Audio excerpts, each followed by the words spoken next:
Ya, langsung to the point aja, ya.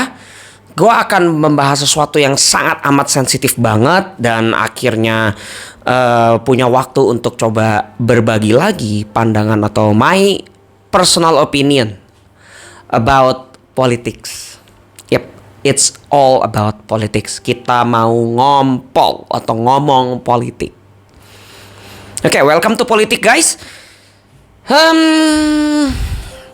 Gue perhatiin debat capres dan cawapres dari ronde pertama sampai nanti abis. Gue akan tetap pantau, ya, debat kusir mereka tuh seperti apa. Dari capresnya sampai cawapresnya. Di sini gue nggak mau sebut nama deh. Gue cuman sebut 1, 2, 3 aja. Dan saya sekali lagi disclaimer dulu, gue nggak mengajak kalian untuk golput, sama sekali nggak. Itu hak kalian. Di sini gue kayak ada in the middle of the road. Kayak gue bingung antara 1, 2, 3. 1 gue udah coret lah dari list ya. Nanti gue akan bahas pilihannya antara 2 dan 3 gitu loh. Tapi dari bobot dialog capres dan cawapres kita nih, tiga calon ini, itu gue lihat apa yang mereka bawa, program-programnya untuk Indonesia di 2045 mendatang.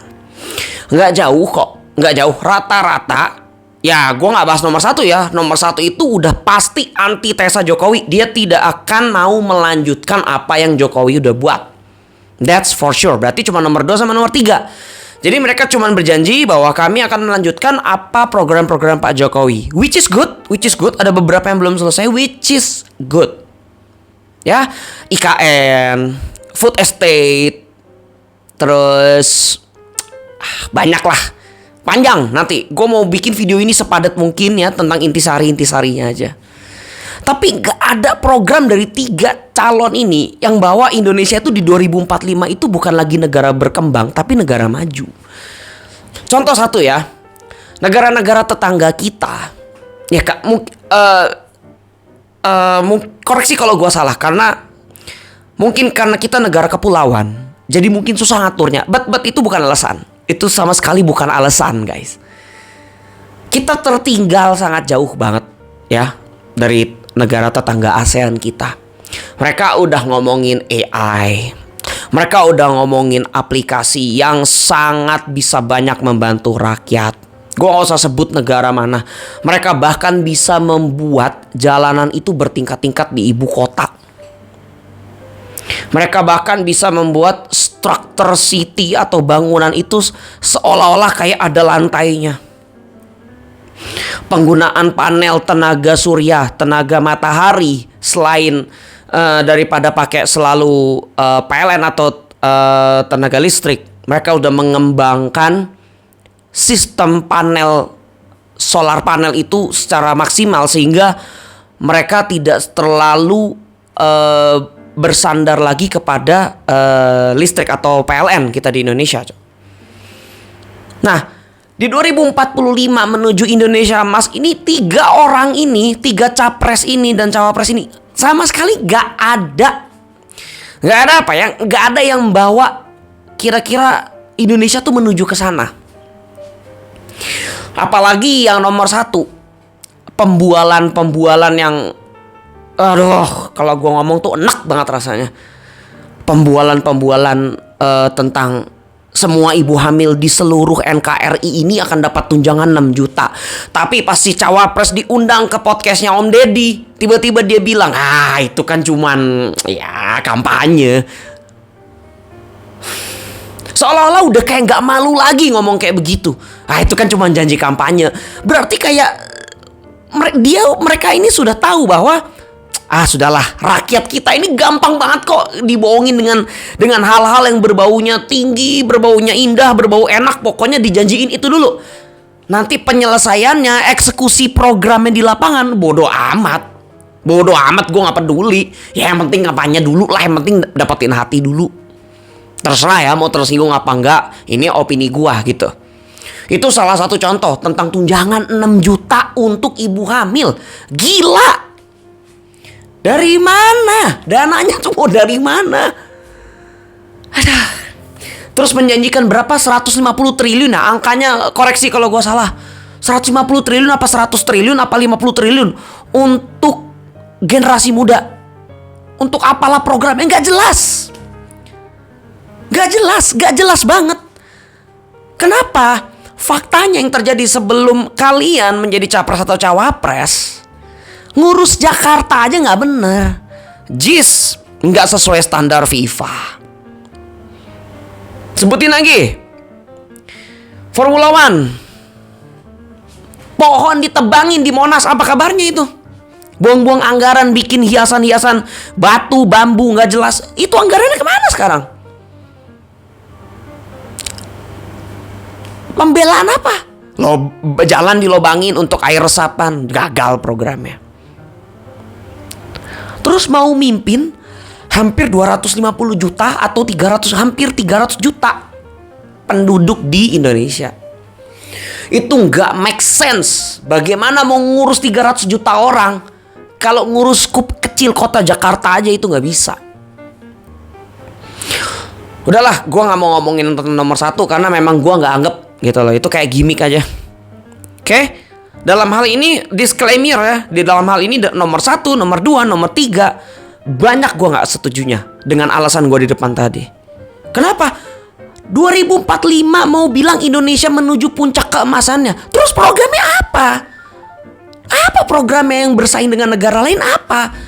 Kalau cuma meneruskan program Pak Jokowi, berjanji meneruskan program Pak Jokowi, omong kosong aja lah.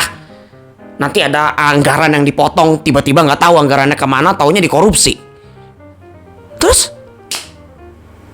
Terus nomor 2. Aduh, mana ya? Nomor 2, Pak, saya pribadi tidak pernah ada masalah sama Bapak secara pribadi. Saya menghormati, saya sangat menghargai, mengapresiasi calon kalian yang kalian pendukung nomor 2. Karena dia adalah ketua partai. Dan dia mendedikasikan hidupnya, ya. Hidupnya, harga dirinya, semuanya dia dedikasikan itu memang untuk Indonesia. Lepas dari masalah HAM dulu deh. Ada nggak kira-kira sepanjang sejarah nih orang nyapres udah 4 atau kelima kalinya, tapi terus tetap mau naik, tetap harus satu kali, at least once in my life gue harus jadi pemimpin atau gue harus jadi presiden. Ya niat tekadnya untuk membangun Indonesia itu gue hargai. Tapi sorry Pak, sorry banget nih saya harus ngomong. Rakyat itu sekarang pinter digitalnya Pak, internetnya sangat pinter. Mereka tidak akan pernah lupa dengan peristiwa keluarga Cendana. Kita tidak akan pernah lupa pemerintahan tangan besi keluarga Cendana. Kenapa? Ya sudahlah ya, bisa dijawab sendiri ya. Afiliasinya dengan siapa mereka berafiliasi. Kalau mau ngomong oligarki, itu lebih dalam lagi. Mungkin abis video ini gue bisa dibunuh kali. Atau mungkin gue bisa diteror kali karena bawa-bawa tentang oligarki. Gue mau sampein fakta, but sangat restricted. Sangat restricted sekali. Agak ngeri-ngeri sedap. Saya kenapa gak setuju Pak? Bapak menyampaikan dengan sangat berapi-api bagaimana Bapak berargumentasi dengan calon nomor 1. Bahwa saya salut dengan statement Bapak yang bilang kayak begini. Pak, Bapak nomor 1, jangan ngomong etika karena Bapak tidak bisa mencontohkan bagaimana beretika dengan baik. Sip, top notch. Salut Pak, 2 tangan sama Bapak.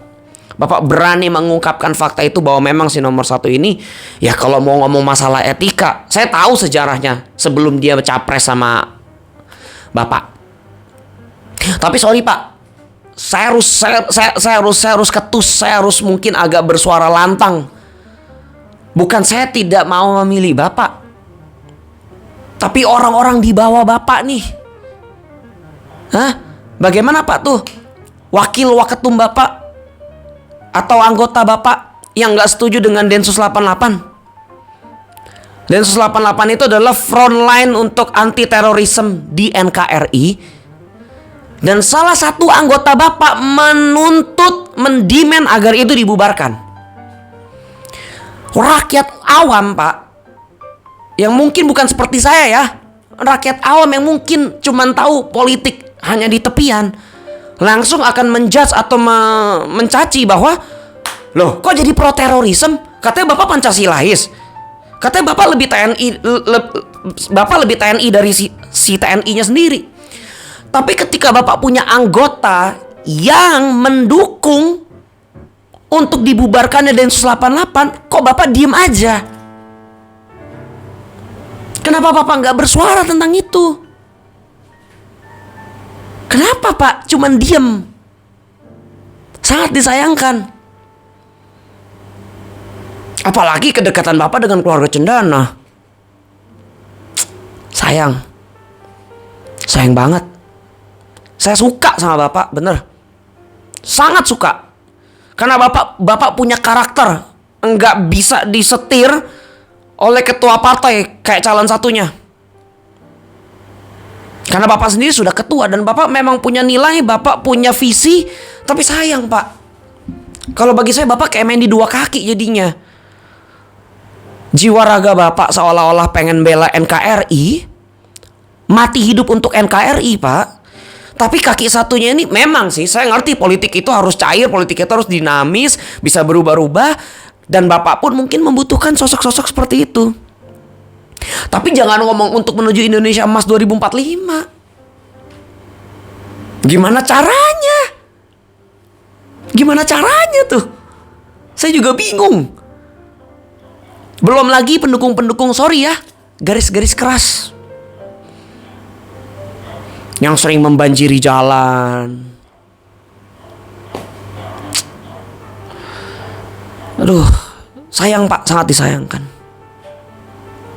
Saya sebenarnya sangat mengagumi sosok Bapak ini sebagai seorang pemimpin.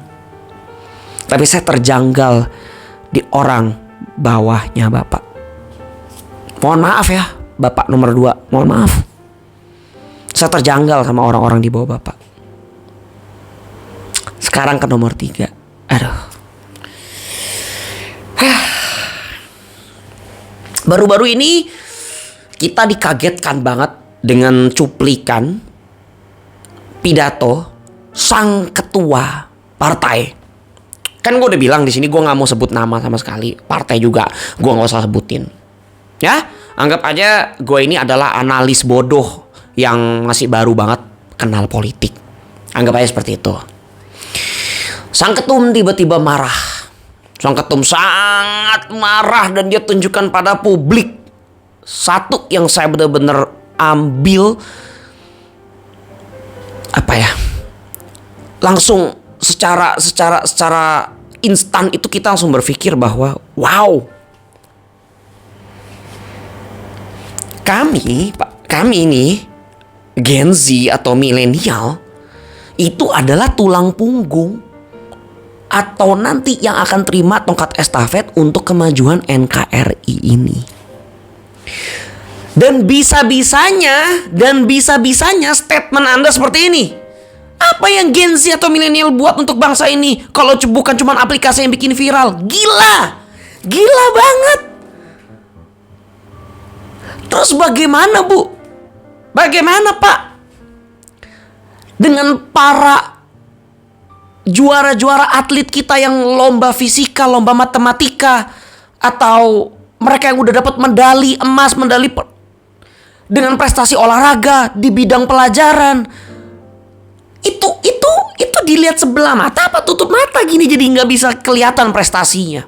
Apakah prestasi itu harus dilihat ketika dia berkancah di politik? Harus seperti itu baru kelihatan ada sumbangsi untuk negara. Dan terus bagaimana dengan para pendiri toko-toko e-commerce di negeri ini? Gak usah gue sebut ya, ada beberapa loh. Ada 3 yang besar. Ada 3 yang sangat besar sekali toko e-commerce di Indonesia ini. Dan itu itu dibangun oleh milenial. Anak buahnya itu mungkin di bawah itu kerjanya itu mungkin rata-rata strata umurnya itu masih milenial atau Gen Z. Dan tiba-tiba statement Anda bilang, apa sumbangsihnya generasi milenial sama Gen Z untuk bangsa ini? Apa sumbangsihnya? Berarti titik poinnya begini yang saya tangkap. Oh, kalau udah masuk politik, apalagi udah masuk partai eksklusif tersebut, baru dibilang ada sumbangsih buat bangsa. Baru tuh ngerasa seperti, oh ini yang bisa gue banggakan, yang bisa gue atur. Aduh. Bapak nomor 3, maaf banget juga. Maaf Pak, saya sampai pakai belangkon Pak, karena saya lihat Bapak ini rekam jejaknya sangat baik. Rekam jejak Bapak itu tidak ada cacat sama sekali. Kalau nomor 1, nomor 2, mereka ada background dari politiknya, pokoknya dari kiprah politik mereka, atau hal yang bersifatnya personal sampai sekarang mungkin gak bisa dilupakan. Tapi Bapak clear, crystal clear. Saya mungkin gimana ya? Ini mungkin analisa saya, tapi anggaplah saya ini sekali lagi analisa saya yang salah dan saya baru banget di politik. Bagaimana nilai presentase siapa yang memilih ini, siapa yang memilih itu, berapa persen, kadang-kadang naik, kadang-kadang turun. Oke? Karena gini Pak, mungkin ada beberapa orang, circle saya dulu deh, saya lihat, saya menyampaikan karena circle saya juga doyan politik ya. Circle kami itu berkata-kata, bahkan ada assumption. Ya, saya tahu itu assumption, but ini masuk akal. Bagaimana presiden kita yang sekarang, Pak Jokowi, itu seperti seolah-olah memalingkan matanya ke sebelah kiri daripada ke sebelah kanan. Di original place di mana dia dilahirkan, partai yang membesarkan beliau. Karena mungkin dia lihat seperti ini. Mungkin ketumnya ya, siapa yang gak sakit hati? Atau mungkin siapa yang gak tersindir dengan kata-kata yang sorry banget Pak, arogan sekali. Sampai seolah-olah itu Pak Jokowi ini bukan sosok presiden yang kuat, bukan sosok presiden yang punya integritas. Jadi seolah-olah ikut kata kami ya, yang ada di partai, arahan kami, tujuan kami, goal kami, seolah-olah seperti itu. Tapi saya tahu Pak Jokowi tidak seperti itu dan tidak mau disetir seperti itu, karena dia punya visi, dia punya plan, dan dia butuh orang untuk meneruskan apa yang dia sudah kerjakan. Akhirnya mungkin saya ngerti sekarang kenapa Pak Jokowi itu memalingkan matanya ke capres satunya. Karena betul Pak Jokowi butuh orang yang tegas dalam memimpin.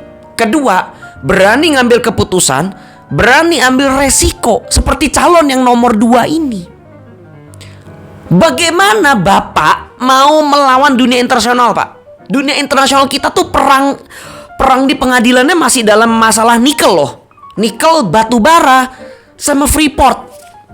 3 hal ini Pak, di internasional kita seolah-olah pengen diguncang. Kalau bisa roboh, Indonesia hancur, kita bisa ekspor, mereka bisa ambil alih lagi Freeport dan 2 bahan alam kita yang sangat kaya ini, nikel, batu bara, dan mungkin tembaga, dan mungkin banyak banget yang mereka pengen ambil alih. Mungkin Pak Jokowi melihat integritas si nomor 2 ini sebagai ketum. Jadi kayaknya bukan Pak Jokowi bisa atur. Jadi seolah-olah kayaknya ini bisa lebih tegas untuk HI-nya, untuk hubungan internasionalnya. Ini opini saya loh Pak ya.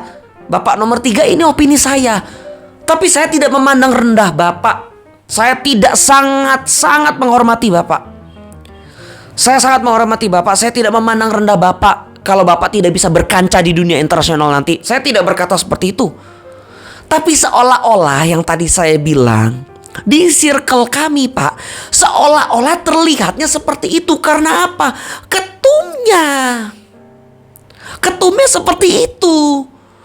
Jadi seolah-olah Bapak gak bisa bergerak. Bagaimana Bapak mempresentasikan nanti masalah internasional kita untuk bahan alam kita yang besar ini, kekayaan kita yang sangat luar biasa ini. Dan maaf, di debat capres tidak ada sedikit pun pernyataan atau pembelaan yang lugas untuk memberitahu bahwa siap tempur. Saya siap tempur. Program saya pribadi untuk melancarkan atau untuk mengeksekusi 3 hal ini untuk melindungi kekayaan di Indonesia ini. Saya nggak perhatiin itu Pak. Mudah-mudahan karena ini masih ada 1 kali lagi debat capres. Mudah-mudahan saya mau lihat itu nanti. Mudah-mudahan saya akan melihat itu nanti Pak. Untuk yang terhormat, para capres nomor 1, 2, dan 3. Stop berpura-pura sama masyarakat Pak. Stop, tolong berpura-pura sama masyarakat. Karena kami udah sangat cukup lelah. Saya tadi mau membahas bagaimana nasib kami, para pekerja seni. Balik lagi dengan statement dari ketua ketum sang capres nomor 3, bahwa mereka tidak sama sekali menutup mata mungkin untuk para pekerja seni. Bisa dibilang seperti itu. Kenapa? Karena dianggap sangat kami ini dianggap sangat remeh. Milenial atau Gen Z itu dianggap sangat remeh. Kita sudah sangat terpuruk dari tahun 2020 sejak Covid. Dan untuk bangkit lagi sampai tahun 2024 ini, itu merambatnya pelan sekali. Dan kami sudah sampai di titik muak. Pengen ada satu perubahan. Siapa yang bisa bawa Indonesia ke tahun 2045, di tahun emasnya Indonesia 100 tahun nanti? Semua abu-abu. Dari programnya, melalui diskusi yang saya dengar di circle saya ketika kami berdiskusi. Apa? Kami mesti apa ya? Kami mesti berkata seperti apa lagi biar bisa didengar? Tolong para capres dan para cawapres, pikirkan rakyat nomor 1. Kami gak butuh makan gratis. Kami gak butuh tunjangan 6 juta per bulan. Itu pun kalau bisa. Kalau dibilang butuh, sebenarnya pasti mau. Tapi itu sangat terlalu membual buat saya. Makan gratis, tunjangan 6 juta. Yang satu udah menjatuhkan nama generasi milenial, tidak menaruh kepercayaan kepada generasi-generasi muda. Bagaimana dengan statement Bung Karno? Bagaimana dengan statement beliau? Beri saya 1 anak muda. Sisanya kalian bisa googling sendiri Bung Karno tuh ngomong apa. Bung Karno, presiden pertama kita, menaruh kepercayaannya sangat luar biasa terhadap anak muda. Dan terus tiba-tiba ada statement ini yang bahwa milenial dan Gen Z ini tidak ada sumbang siapa-apa untuk bangsa ini. Bagaimana kami mau percaya? Gimana kami mau memupuk kepercayaan kami? Mohon pencerahannya. Hei, kalian para capres, cawapres, wakil rakyat yang saya hormati. Sekian.